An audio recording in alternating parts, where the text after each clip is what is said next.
আসসালামু আলাইকুম রহমতুল্লাহি ওবরকাতুহু। সম্মানিত দর্শক, বাংলাদেশের রাজনীতি নিয়ে দিল্লির যে পুরনো খেলা, এই পুরনো খেলা ২০২৫ সনে এসে মারাত্মক জটিল আকার ধারণ করেছে। দিল্লি তার যে চাণক্য নীতি, এদেশের অর্থনীতি, এদেশের রাজনীতি এবং সর্বোপরি আমাদের যে দৈনন্দিন জীবনযাত্রা, প্রায় সব ক্ষেত্রে অনেকটা যাকে বলা হয় কচ্ছপ এর যে কামড়, সেই কচ্ছপের কামড়ের মতো তারা আমাদের সব কিছু টুটি চেপে ধরেছে। আপনারা অনেকে হয়তো জানেন যে প্রকৃতিতে যত প্রাণী রয়েছে, সকল প্রাণীগুলোর মধ্যে যদি চোয়ালের যে শক্তি, অর্থাৎ আমরা যে কামড় দেই মানুষকে বা অন্য প্রাণী যে কামড় দেয়, এই কামড় দেওয়ার জন্য একটা শক্ত চোয়াল দরকার। এবং সেই শক্ত চোয়ালের দিক থেকে পৃথিবীর সবচেয়ে শক্তিশালী প্রাণী হলো কচ্ছপ। কচ্ছপ যদি কাউকে কামড় দেয় এবং সেটা এত জিদ করে সে কামড় দেয় যে কোনো অবস্থাতে আপনি সেই কামড় ছাড়াতে পারবেন না। আপনাকে কাঁচি দিয়ে বা কেঁচি দিয়ে সেই কচ্ছপের গলা কেটে ফেলতে হবে, অন্যথায় আপনাকে সেই কচ্ছপের কামড়েই মরতে হবে, অথবা সে আপনার সেই মাংসপেশি ছিঁড়ে নিয়ে যাবে। তো ওইরকম কচ্ছপের মতো করেই দিল্লি এখন বাংলাদেশে সব কিছু কামড়ে ধরেছে। কারণ আপনাদের বলার দরকার নেই, বাংলাদেশের মতো রাষ্ট্রটি যেখানে 18 কোটি মানুষ বসবাস করে, এই মানুষের যে আয় উপার্জন, অর্থনীতি, জীবনযাত্রা, এইগুলোকে কেন্দ্র করে ভারতের যে বিশাল অর্থনৈতিক যে বাজার, চোরাকারবারির বাজার এবং বৈধ বাজার, সব মিলিয়ে ভারতের অর্থনীতির জন্য এটি খুবই গুরুত্বপূর্ণ। দ্বিতীয়ত, আমাদের যে ভৌগোলিক অবস্থান, বিশেষ করে আমাদের চট্টগ্রাম বন্দর, তারপর আমাদের পার্বত্য এলাকা এবং আমাদের এই যে করিডোরগুলো রয়েছে, সেই করিডোর এবং একই সঙ্গে ভারতের 7টি রাজ্য, সেভেন সিস্টার, সেই সেভেন সিস্টারের শান্তি, সংহতি সব কিছু নির্ভর করে বাংলাদেশের উপর। বাংলাদেশ যদি ভারতের কথা মতো চলে, তাহলে সেক্ষেত্রে ভারতের যে সেভেন সিস্টার রয়েছে তাদেরকে নিয়ন্ত্রণ করা বাংলাদেশের জন্য খুব সহজ বিষয়। কিন্তু ঢাকাতে যদি দিল্লির বিরূপ একটি সরকার থাকে এবং কোনো অবস্থাতেই যদি তারা ভারতের সঙ্গে কোঅপারেশন করতে না চায় এবং ভারত বিরোধী শক্তিগুলোকে মদত দেয়, বিশেষ করে চীনকে মদত দেয়, অথবা এই সেভেন সিস্টারে যে সকল লোকজন রয়েছে তারা যেভাবে আত্ম অধিকারের জন্য, অনেকে স্বাধীনতার জন্য লড়াই করছে, সেই লড়াইয়ে যদি ঢাকার মোটামুটি একটা সমর্থন থাকে, তাহলে দিল্লির জন্য সেটি একটা অর্শনীর সংকেত। তো এই কারণে পাকিস্তান সৃষ্টির পর থেকেই এই রাষ্ট্রটিকে ভাঙার জন্য দিল্লি চেষ্টা করে আসছিল এবং সেই চেষ্টা 1971 সনে সফল হয়েছে এবং 71 থেকে আজ অবধি তারা ছলে বলে কৌশলে সব সরকারের উপরই তাদের প্রভুত্ব কায়েম করার চেষ্টা করেছে এবং সেই প্রভুত্ব শেখ হাসিনার জামানাতে এসে রীতিমতো আম দুধে বা স্বামী স্ত্রীর যে সম্পর্ক বা পিতা পুত্রীর সম্পর্ক, যাই বলেন না কেন, এরকম একটা সম্পর্কে দাঁড় তারা করিয়ে ফেলেছিল। ভারত মনে করতো যে বাংলাদেশ তাদের সেবা দাসী, আর বাংলাদেশের যারা আওয়ামী লীগের নেতৃবৃন্দ তারা মনে করতেন যে ভারত তাদের স্বামী, তাদের বড় ভাই, দাদা ইত্যাদি আরও অনেক কিছু। তো এসব কারণে কি হলো, এই দেশের সরকারের কাছ থেকে ভারতের যা কিছু প্রাপ্য, সেটা ন্যায্য হোক অন্যায্য হোক, ভারত যা চেয়েছে অকাতরে শেখ হাসিনা প্রায় সব কিছুই ভারতকে দিয়ে দিয়েছে। তো এত কিছু দেওয়ার পরেও অসন্তুষ্টির কিছু থাকার কথা নয়, কিন্তু অসন্তুষ্টি ছিল ইগোয়ের স্টিকের কারণে। এর কারণ হলো শেখ হাসিনা মনে করতেন যে তিনি বঙ্গবন্ধু কন্যা, জাতির জনকের কন্যা। তারপর এই দেশ স্বাধীনতা এবং এই দেশের যে সংগ্রাম, আত্ম অধিকারের সংগ্রাম, সেই 47 থেকে একেবারে 71 পর্যন্ত এই সুদীর্ঘ সংগ্রামে তার এবং তার পরিবারের, তার দলের যে বিরাট ভূমিকা রয়েছে, এই ভূমিকার কারণে তার মধ্যে আত্মমর্যাদাবোধ, শাখসিয়াত একটু অন্য প্রকৃতির ছিল, যেটি ভারত কখনোই মেনে নেয়নি। ভারত চেয়েছিল যে ঠিক আছে, শেখ হাসিনা যা দিয়েছে আমরা হ্যাপি, কিন্তু মাথাটা বড় উঁচু করে রাখার চেষ্টা করে, নাকটা তার প্রচণ্ড বাঁকা।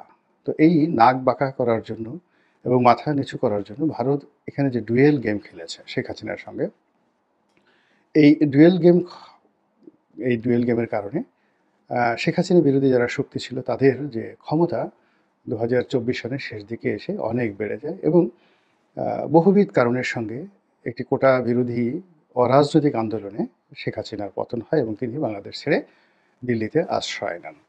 এখন দিল্লিতে আশ্রয় নেওয়ার পরে দিল্লির কাছে ৩ থেকে ৪টি বিকল্প চলে এসেছে। প্রথম বিকল্প হলো যে শেখ হাসিনার মাথাকে অবনমিত করার জন্য যা যা করা দরকার আলটিমেটলি তারা করে ফেলেছে। তার বাঁকা নাককে সোজা করা হয়ে গেছে এবং যদি না হয়ে থাকে তাকে সোজা করতে হবে অথবা তাকে এই যে তার যে রাজনীতির জীবন এটাকে ইতি টানতে হবে। এই গেল এক। ২ নম্বর হলো যে বর্তমান যারা আছে অন্তর্বর্তীকালীন সরকার তাদের মধ্যে দীর্ঘকালীন ক্ষমতায় থাকার একটা লোভ জাগ্রত করা এবং তাদেরকে ভয় দেখানো, ভীতি দেখানো যে তোমরা যে রাজনীতিতে ঢুকেছো এটা সাধারণত একটা ওয়ান ওয়ে ট্রাফিক।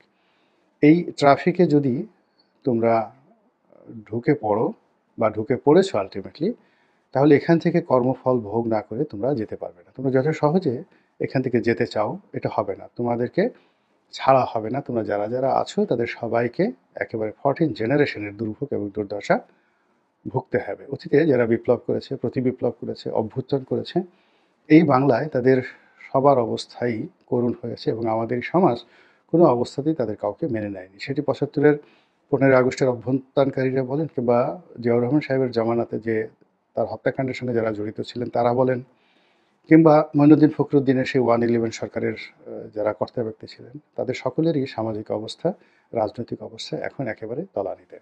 তো এই বিষয়গুলো যারা এখন অভ্যুত্থান করেছেন, গণ অভ্যুত্থান করেছেন তাদের মনোমস্তিষ্কে এমনভাবে ভারত ঢুকিয়ে দেওয়ার চেষ্টা করেছে যেন তারা ভারতের কাছে অবনীত হয়।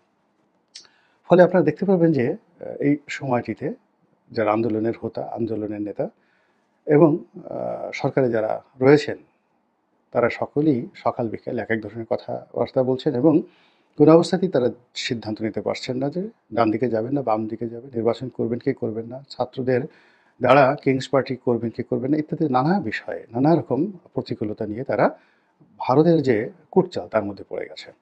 দ্বিতীয়ত, দেশের প্রধান যে দুটো রাজনৈতিক দল এই মুহূর্তে বিএনপি এবং আওয়ামী লীগ, তাদেরকে পৃথক দুটি স্থানে রেখে পৃথক দুটি অ্যাঙ্গেল তৈরি করে এবং এমন অ্যাঙ্গেল তৈরি করছে আপনারা দেখবেন যে আয়নায় প্রতিবিম্ব তৈরি হয় এবং আয়নায় সে প্রতিবিম্বটি যদি একটি প্রতিবিম্বের উপর যদি সূর্যের আলো ফেলা হয় বা আগুন ফেলা হয় সেটার উত্তাপ গিয়ে অন্যদিকে ছড়িয়ে পড়ে। তো এই দুটো রাজনৈতিক দলের মধ্যে বিভিন্নভাবে দূরত্ব সৃষ্টি করা, তাদের মধ্যে পারস্পরিক যে শ্রদ্ধাবোধ এটিকে শেষ করে দেওয়া এবং উভয় দলটিকে ক্ষমতায় নেওয়ার জন্য নানা রকম তাদেরকে প্রলোভন দেওয়া, বুদ্ধি দেওয়া, পরামর্শ দেওয়া, প্রিভিলেজ দেওয়া, এমনকি ক্ষেত্র বিশেষে আরও অনেক কিছু যেগুলো আমার বলাটা ঠিক হবে না, এগুলো তাদেরকে সরবরাহ করে তাদেরকে বোঝানো হয়েছে যে একমাত্র তোমরাই ক্ষমতার হকদার, দাবিদার, আমাদেরকে যদি তোমরা মানো, আমাদের কথা শোনো এবং আমাদেরকে সাহায্য করো তাহলে আমরা তোমাদেরকে ক্ষমতায় বসাবো। ফলে আপনি দেখবেন যে এই রাজনৈতিক দলগুলো ভারতের ব্যাপারে অল অন এ সার্ডেন একেবারে সবাই নীরব এবং নিস্তব্ধ হয়ে পড়েছে। এমনকি জামাতের মতো দলও এখন ভারত বিরোধী কোনো কথাবার্তা বলছে না। এরপর আমাদের যে আমলাতন্ত্র রয়েছে, মিলিটারি ব্যুরোক্রেসি, সিভিল ব্যুরোক্রেসি এবং তাদেরকে অনেকটা নির্বিষ, নির্জীব, অনেকটা অথর্ব করে দেওয়া হয়েছে সাধ্যমতো যে যেখানে পেরেছে সেভাবে এবং যাতে করে রাষ্ট্রীয় কর্মে প্রচণ্ড অস্থিরতা আসে, রাষ্ট্রীয় কর্মে অচল অবস্থার সৃষ্টি হয় এবং জনগণের যে ধৈর্য সেটা চ্যুতি ঘটে। এই কাজগুলো তারা করে যাচ্ছে। করে যাওয়ার পর আওয়ামী লীগ, জাতীয় পার্টি তথা আওয়ামী লীগের যে সকল সহযোগী প্রতিষ্ঠান ছিল তাদেরকেও নানাভাবে প্রলোভন দেখানো হচ্ছে এবং সেই প্রলোভনের কবলে পড়ে কখনো তারা লিফলেট বিতরণ করছে, কখনো তারা মিছিল করছে, কখনো তারা ফিরে আসার স্বপ্ন দেখছে, কখনো তারা অন্য কোনো কুয়ের বা পাল্টা কুয়ের তারা স্বপ্ন দেখছে এবং সব মিলিয়ে পুরো রাজনীতির যে অঙ্গনটি এটি টগবগিয়ে ফুটছে এবং অবাক করার ব্যাপার হলো যে পুরো রাজনীতির যে আলোগুলো দিল্লি বন্ধ করে দিয়েছে। এই বন্ধ করে দেওয়ার পর চারিদিকে নিশ্চিম নীরবতা আর অন্ধকার এবং সেই অন্ধকারের মধ্যে রাজনীতির যে অঙ্গনটি টগবগিয়ে ফুটছে। ফলে এই অন্ধকারের মধ্যে কখন আপনার কবজি কাটা পড়বে, কখন আপনার মাজার ভাঙা হবে, কখন আপনার ভাই আপনার ভাইয়ের বিরুদ্ধে অস্ত্র তুলে নেবে, কখন আপনি পিটুনি খাবেন, কখন আপনি জেলে যাবেন, আপনার অর্থনৈতিক অবস্থা কীভাবে চলবে, ফ্যাক্টরি ব্যবসা বাণিজ্য কীভাবে চলবে, সব মিলিয়ে আপনি একটা হাহাকার অবস্থার মধ্যে পড়ে গিয়েছেন এবং পুরো জিনিসটাই ম্যাটিকুলাসলি দিল্লি করে যাচ্ছে। এর একমাত্র কারণ হলো দিল্লি আবার নতুন দাস বা দাসী তৈরি করতে চাচ্ছে এবং সে সকল দাস বা দাসীর সামনে তারা ক্ষমতার মূল্য ঝুলিয়ে রেখেছে এবং শর্ত হলো একটা, যদি মূল্য খেতে চাও তাহলে আমার নওকর মানে চাকর হতে হবে। এখন তোমাদের মধ্যে কে আমার চাকর হবে? এগিয়ে আসো, দৌড় দাও, প্রতিযোগিতা করো। যে প্রতিযোগিতায় প্রথম হবে তাকেই আমার চাকর বানানো হবে। এখন আমরা যারা হাজার বছরের শ্রেষ্ঠ বাঙালি মনে করি নিজেদেরকে, হাজার বছরের ঐতিহ্য মনে করি এবং দিল্লির সঙ্গে যুদ্ধ করার স্বপ্ন দেখি, তারা কে কীভাবে এই যে দিল্লির যে সাঁড়াশি অভিযান এবং এই যে চাণক্য নীতি, এটার বিপরীতে গিয়ে দেশমাতৃকার জন্য কতটুকু এবং কিভাবে আমরা সার্ভাইভ করতে পারি সেটি এখন দেখার বিষয়। মহান আল্লাহ আমাদের সবাইকে হেদায়েত দান করুন এবং হেফাজত করুন। আসসালামু আলাইকুম ওয়া রাহমাতুল্লাহি ওয়া বারাকাতুহু।